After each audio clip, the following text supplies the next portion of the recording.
How do you deal with anxiety in spiritually healthy ways? That's what I want to talk about today. We are months into this quarantine. We thought it'll be over in weeks. We are months into it. And as we look to future, sometimes we are filled with a sense of anxiety about the unknown that we face. So when we encounter such anxiety, how do we deal with that in spiritually healthy ways? That's what I want to talk about today. So I'm Reverend Emmanuel. In this channel, I like to talk about theology, culture, and spirituality. This video is going to be focused more on the spirituality, the theology and the spirituality side of things. So, what is anxiety? Is anxiety bad? No. Sometimes anxiety is good. To understand anxiety, we have to understand that there are two types of anxiety. Psychologists call it acute anxiety and chronic anxiety. Acute anxiety is what we feel when we are driving a car and somebody just crosses the road without any kind of warning, and immediately your leg goes to the brake and you apply the brakes, right?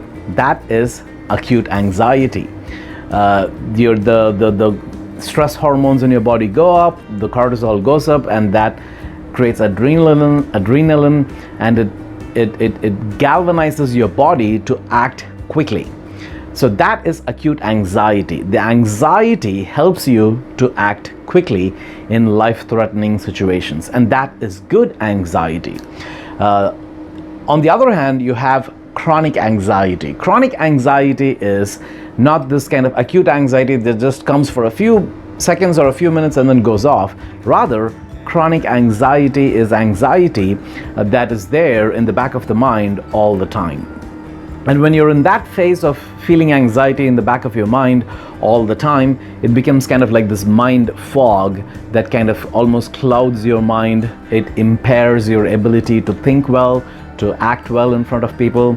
And when you're in a state of chronic anxiety, it can eventually lead to depression, or it can lead to anger or irritability towards people around us. So those are all some symptoms of chronic anxiety. So the question is, when you find yourself being in this place of anxiety, what is a way to deal with it from kind of a spiritual standpoint? So oftentimes when we face anxiety, we have to ask ourselves, what is the fear behind this anxiety, right? What is the fear behind this anxiety? And then once you name the fear, then you have a way of dealing with this. Oftentimes what happens is people have some unhealthy ways of dealing with anxiety. One unhealthy way to deal with anxiety is to kind of distract ourselves from it. Eric Fromm is a psychiatrist. He wrote this book called Sane Society, in which he talks about how as a society we deal with anxiety. And sometimes he says we use TV to distract ourselves away from our anxiety. Instead of naming our fear, we distract ourselves away from our anxiety by watching TV or indulging in any of these escapist activities. The other unhealthy way is you identify the fear, but then you allow the fear to define you. There is a condition called agoraphobia, which is people that are afraid of big spaces, so they don't go out of their house. They just stay within their own house. So that's agoraphobia, right? So allowing the phobia or the fear to define you and limit your capacity is another unhealthy way to deal with anxiety. So, what is a spiritually healthy way to deal with our anxiety? Good question. Paul in Philippians 4:6 says, when you're anxious, submit your requests and petitions to God, right? So when you face anxiety, ask yourselves, what is the fear behind this anxiety? Is my fear that I'm going to run out of money? Is my fear that my job is not going to be there? Or is my fear that, I'm going to get lonely because of how this quarantine works? Whatever that fear is, pour that fear, channel that fear into prayers to God, right? So here is the question. When you channel your fears into prayers to God instead of distracting yourself away from the fear or allowing the fear to define you, what happens when you channel your fears into prayers? Good question. I want to use an example from the Bible. In Genesis chapter 32, Jacob is coming back to meet his brother Esau. If you remember the story, Jacob betrayed Esau, his elder brother, multiple times. And now he, along with his family, is coming to meet Esau, his older brother, who by this time is a powerful man with a big group of with a big army. So Jacob is afraid of Esau. He fears for his life that Esau may want revenge against him. So Genesis 32, he actually sends his 2 wives and children ahead of him, and he stays behind to deal with this fear, right? So what does he do to deal with this fear? He goes and struggles with God in prayer. In fact, Genesis 32 says there is the angel of God, or God's messenger, with whom he struggles and says, you have to bless me, because otherwise I am not going to be able to have the strength. And in fact, he struggles with God so much that ultimately God tells him, I'm going to change your name. I'm going to change your name from Jacob to Israel.